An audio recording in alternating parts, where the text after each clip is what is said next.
And welcome back to Let's Play Towns, everyone.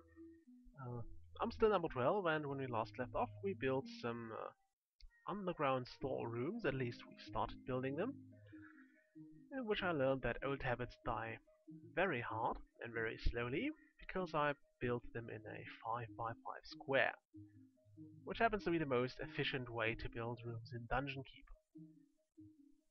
At least most rooms. There are rooms where the shape hardly matters, but the 5 by 5 is always an ideal shape you should try to achieve. It's a bit hard in some cases because the surroundings don't make it possible, but in general it's the best thing to do. However, more about that when I finally get to record Dungeon Keeper, which is again something I'm really looking forward to. I actually wanted to wait with making those, enable everything and copy this to all other containers. Okay. Actually wanted to wait with making more, with assigning those until I had the last armor rack built, but I'll just do it now. Although I suppose our traders are busy anyway. I think our miners will be busy for a while too, so I can't really poke into the next dungeon level. I would love to, but I can't do it right now. It is physically impossible. Well, it's not impossible, but it would take ages, and I'd prefer to have this done like right away. Okay, we need more streets here. I suppose I'll also make this part a bit nicer. Could use some flowers or something. Let's see. Outdoor.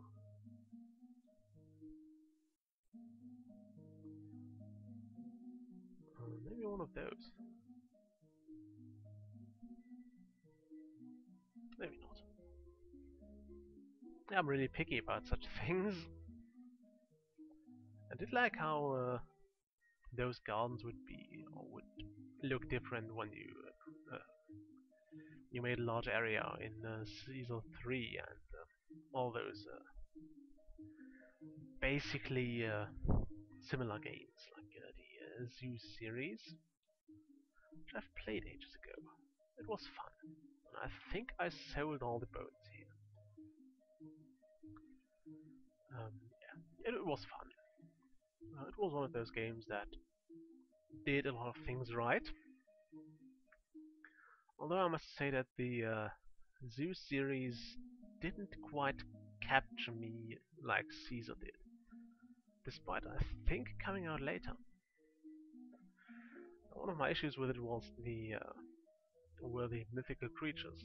I remember there was a what was it? I think it was a Cyclops or something on the second or third city you had to found, and it was quite annoying because it was patrolling around the island. I think around the fertile bit, so the place you need for farms, and eventually it came over and destroyed your town, which was very annoying because you had to pay for everything it destroyed. Well, you had to pay to rebuild it again, and the only way to get rid of a mythical creature was to um, hire heroes, which was which required a lot. So it required a quite large town and a large army and a lot of other things, like luxury products and everything.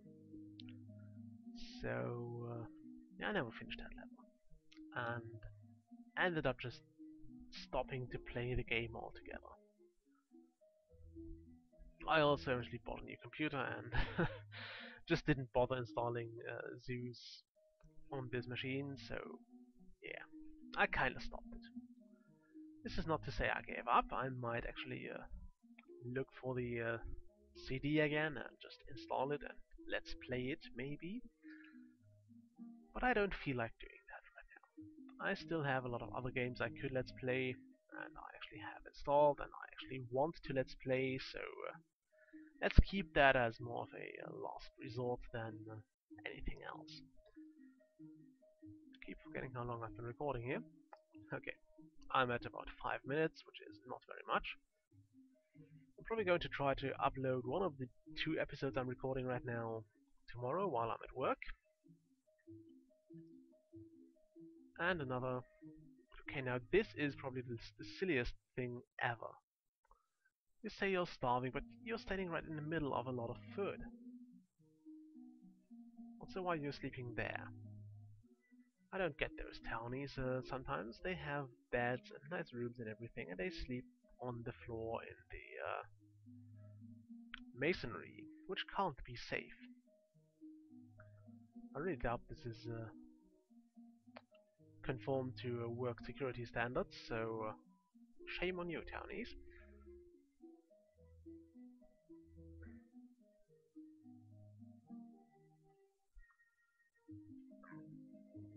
And what else we have? What are you building there? Why am I building a flower bed there? When did I assign that? Or rather, why are you building it now instead of when I first assigned it?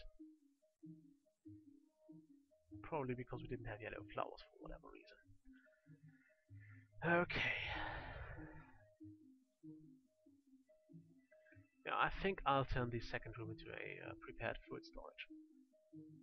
It would be nice because it's kinda hidden there, so it has something of a secret last resort storeroom of sorts. It's also near the tavern, so maybe the heroes will get their food from here instead of from all the way over there, which might make them more efficient. I hope it will.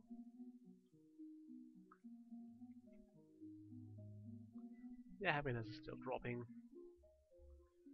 which is not exactly great, but it's okay. We can live with that. Okay, let's also manage that and copy this to everything. And it seems we, we don't have enough cabinets yet. I can't tell, but I think we have. At least we should be able to store all that, and maybe all of that too. Is that a wooden? Yeah, we have wooden greaves. Okay. So right now another military merchant would be great. Did we get besieged? No. I thought the game was paused again because this guy stopped. It's kind of weird how your attention just draws to one guy stopping instead of all the other guys walking around here, around him.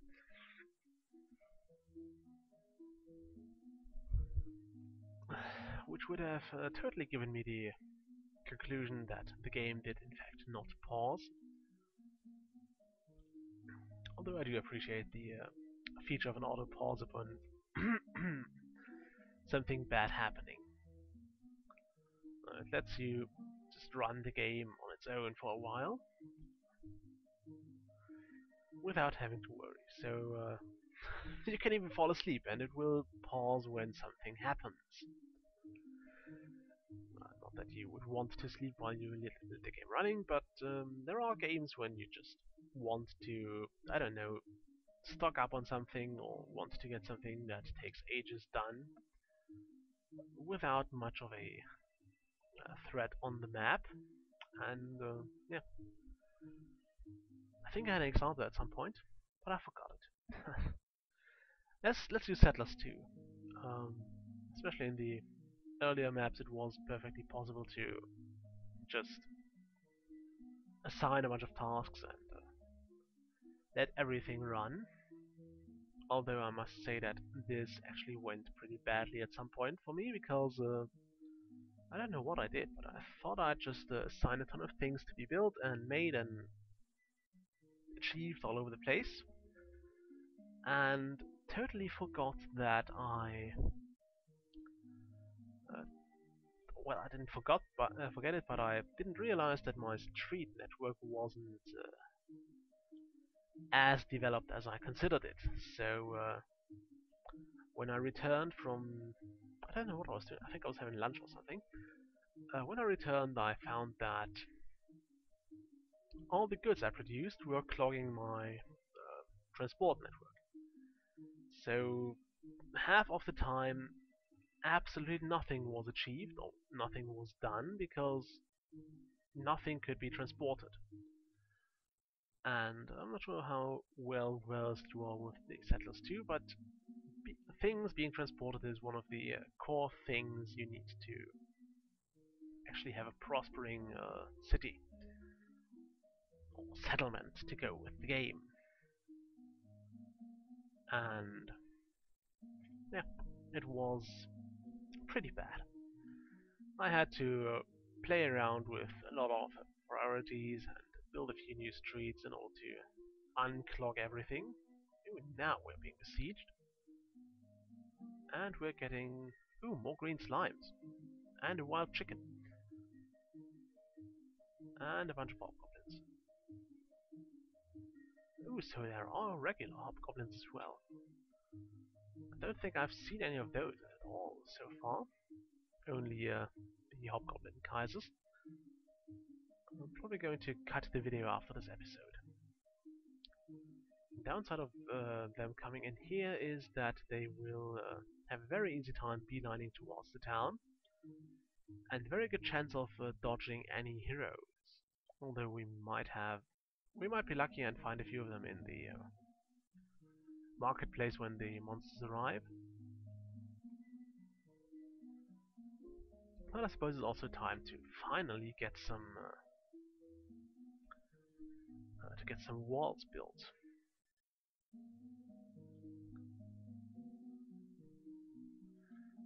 I'm not worried about those guys. The slime's actually pretty useful because we run out of green gale. What is less useful are those hobgoblins. I mean, those spiders shouldn't be much of a threat either. Look, our soldier even gets something to do. Isn't that nice?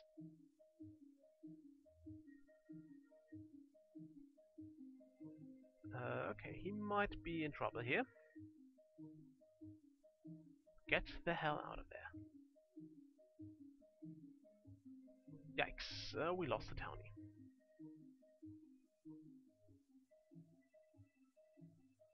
We didn't lose the soldier though.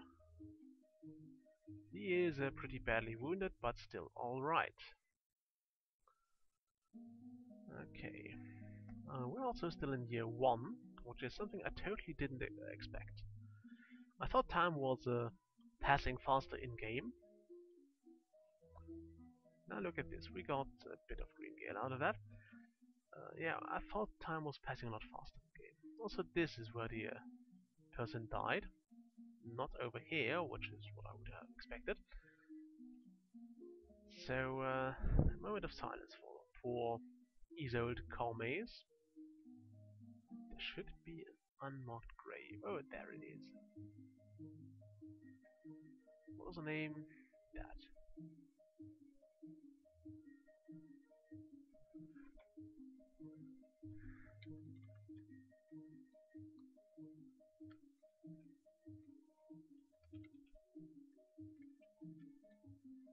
Okay, so this person died as siege in the late year 1, and I thought we'd be here at year 2, or maybe further, around the time we hit episode 100.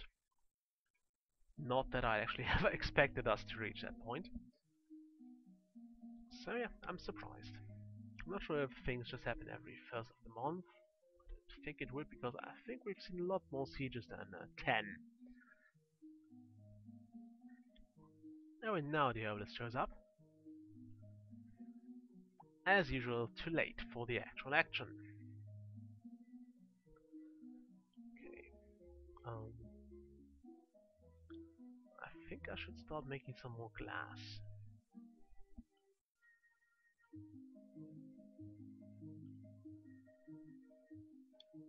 Maybe I should also sell glass next time, so we'll get rid of all this dirt. Then again, we technically do have a mud stockpile here. No idea why they don't want to store things up here. The place is available. How many mud do we have? Only does 13 units, okay. So I suppose they will be stored here eventually. Once our haulers actually done carrying around all the other stuff we have been building.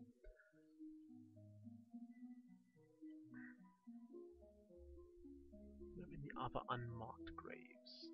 Why is there a blank line over here and none over here? I'll never know. Okay. Yeah, happiness dropped, so I suppose the citizen that died was a quite happy one, which is a shame. It's always the happy ones that go first. Appear.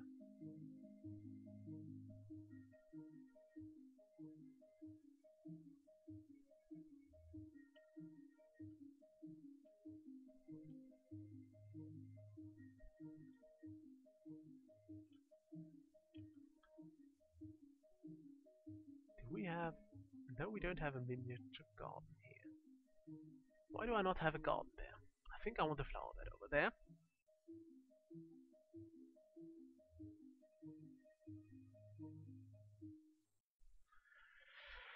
Okay.